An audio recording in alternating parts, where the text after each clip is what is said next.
Hey guys, welcome back to the channel. So today, we're breaking down what might just be one of the most revealing exchanges on Capitol Hill this week. A tense back and forth between Florida Congressman Byron Donalds and New York Congresswoman Alexandria Ocasio-Cortez. And yeah, this one had it all. Mr. Donalds, 5 minutes. Thank you, Mr. Chairman. Mr. Dubinsky, I want to come to you quickly. A lot of talk about evidence. On the screens in the room, we have an organizational chart from the IRS investigative team that was looking into the business practices of Hunter Biden and his associates. This org chart is from 2014. Now, Mr. Dubinsky, when my former life, I was in community banking, and I'm comfortable with looking at organizational charts. When I first saw this chart, the first thing I thought about was a real estate holding company or a developer, and this is not to demean developers in the great east state of America, but developers typically have multiple companies that float with various business interests and business lines. But the funny thing is that in the business dealings of Hunter Biden, there is no real estate, none at all. So, Mr. Dubinsky, in your professional experience, looking at this organizational chart of business structure, what do you see here? I see a very complicated structure of entities that are interrelated and would give me concern. If I were an investigator, I would want to know what's going on in these entities, who's behind them, how's the money moving between them, and what is the substance of the transactions? What's really going on here? Mr. Dubinsky, do you think it's in the interest of this committee that is now in an inquiry phase to actually find out all of the flow of money between these entities and what the purpose was? Absolutely. Next slide, please. For my colleagues on the other side, we're going to start talking evidence now. This is now a slide of the organizational chart of the Hunter Biden business companies and with associates from 2018, from the same IRS investigators who were broke down the business structure in 2014. Does this slide cause you the same concern, Mr. Dubinsky? Yes, it does. Okay. Now let's talk about some more. Actually, one point I want to make on this. Ladies and gentlemen, and I know it's kind of small, so I would love to I will submit all this for the record. I would love my colleagues on the other side to see this. In 2014, one of the key owners was Devin Archer, who did testify and was under deposition under oath by the Oversight Committee. In 2018, Devin Archer is no longer listed, but his wife, Krista Archer, is now listed. Mr. Dubinsky, when you see a situation where ownership interest moves from one spouse to the other, is that a concern of some level of fraud potentially? I would call it a red flag. That's something I would look at and again, try to get to the bottom of what happened there. Was it just transferred? Was there money behind it? What was going on? Okay, thank you. Next slide. Now, this is to a text message. This is a text message between, it's going to Naomi Biden. That's what this one is. Hold on, let me get my stuff back. There we go. Sorry. This is the WhatsApp text message between Jim Biden and Hunter Biden. In this text message, it clearly says, anyway, we can talk later, but you've been drawn into something purely for the purpose of protecting Dad. This is between Hunter Biden and Jim Biden. Last time I checked, the father of Jim Biden and Joe Biden is now passed away. So I'm assuming this is Hunter Biden saying to Jim Biden, the president's brother, that you've been brought in this for the sole purpose of protecting Dad. Miss O'Connor, do you think that this text message would lead this committee to get further information about the business dealings of Hunter Biden and how that actually links to Jim Biden, the president's brother, and why they are so concerned with protecting Dad, a.k.a. Joe Biden, a.k.a. the President of the United States? Yes. Thank you. Next slide, please. This is a text message between Hunter Biden and Naomi Biden. And this one is a famous one. Everybody knows this one. This is a famous one that says, I hope you all do what I did and pay for everything for this entire family for 30 years. It's really hard. But don't worry, unlike Pop, I won't make you give me half your salary. Mr. Dubinsky, if you saw a text message like this in a potential money laundering operation or a potential pay-for-play operation, would you be looking for information related to money going from son to father? Absolutely, without a doubt. Thank you. Next slide. Oh, this is a fun one.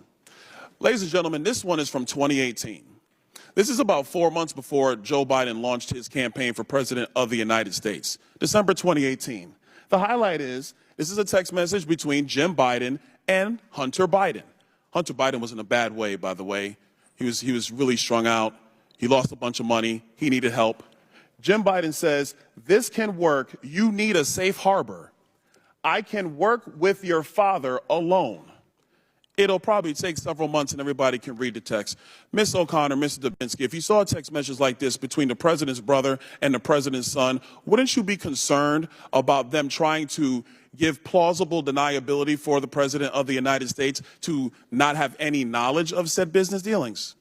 It's worth. Gentleman's time's expired, but please answer the question. It's worth investigating. Mr. Dubinsky? I would agree. I would investigate this. I yield back. Thank you, Mr. Chairman.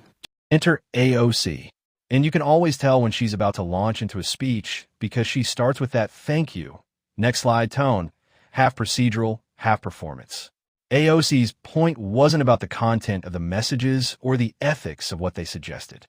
Instead, she focused on something else entirely. She claimed that what was shown on the screen earlier was a fabricated image, that it wasn't the real screenshot, and that Republicans had allegedly misrepresented the context. She even requested to submit the full Ziegler Affidavit Exhibit 402 to clarify the text and context. In other words, she was saying the GOP had pulled a fake message or edited version to make it look worse than it was. And the prospect of impeachment is also a gravely serious matter, which has been echoed by our witnesses today. And any serious impeachment investigation or inquiry relies on firsthand sworn testimony of witnesses to high crimes or misdemeanors. Today, the Republican majority has called in 3 witnesses to advance their case. Mr. Turley, I have a simple question for you. In your testimony today, are you presenting any firsthand witness account of crimes committed by the President of the United States? No, I'm not. No, you are not. Ms. O'Connor, you are the second Republican witness here today. Have you, in your testimony, presented any firsthand witness account of crimes committed by the President of the United States? I have not. Thank you. Now, Mr. Dubinsky, as the third and final Republican witness in this hearing, have you, in your testimony, presented any firsthand witness account of crimes committed by the President of the United States? I have not. And Professor Gerhardt, given that you are the minority witness, I assume the same, correct? I'm not a fact witness, correct. Thank you. And to clarify, 2 individuals presented today who do have firsthand accounts surrounding the progeny of these allegations are being blocked from testifying by the Republican majority. And I want to explain why this is important. Members of Congress, all of us in this hearing, are not under oath, as we are presently covered by the speech and debate clause. Isn't that correct, Professor Gerhardt? That is correct. And the speech and debate clause covers all statements by a member of Congress, whether they are factual or not. There are only 4 people in this room that are presently under oath in their testimony. And those are the 4 witnesses here today. Is that correct, Professor Gerhardt? That is correct. And so the direct testimony of the 4 individual witnesses here today are the bona fide words that this committee must use in order to proceed or substantiate an investigation. And I want to emphasize why that's important. Earlier today, one of our colleagues, a gentleman from Florida, presented up on this screen something that appeared to be a screenshot of a text message containing or insinuating an explosive allegation. That screenshot of what appeared to be a text message was a fabricated image. It was a fabricated image. I don't know where it came from. I don't know if it was the staff of the committee, but it was not the actual direct screenshot from that phone. And in fact, I would like to submit to the committee the actual full context from the Ziegler Affidavit number 1, Exhibit 402, of the full text of that exchange. Do I have permission from the chair?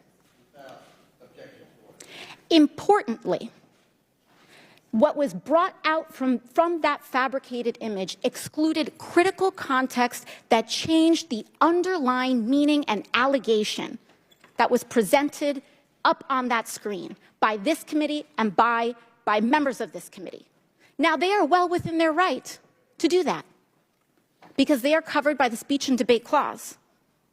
This was not submitted by a material or fact witness under oath. That was not submitted by a material or fact witness under oath. The impeachment inquiry, any impeachment inquiry, regardless of party, is an extremely serious matter.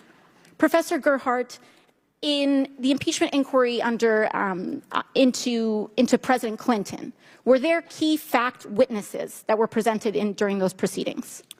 They were not in the House. In the Senate, were there any? There were. There were in the Senate. Now, in the impeachment, in the impeachment investigations with respect to President Trump, were there key material fact witnesses in the House? Yes, ma'am. There were. Are there any key material fact witnesses here today? No, ma'am. None. And so we are wasting our time.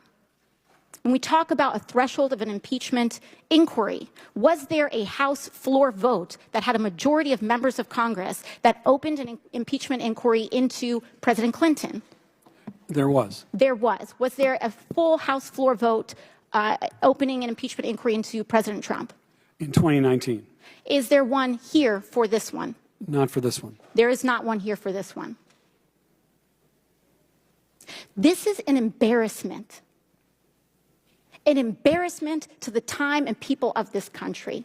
And I would ask that the chair and I would ask that this committee elevate to the promise of our duties here and comport ourselves with the consistency and practice that is required of our seats and our duty and our oath to our responsibilities here. And with that, I yield back. Thank you. Chair recognizes Mr. Goffin for. Let's be clear here. Byron Donalds didn't fabricate that message.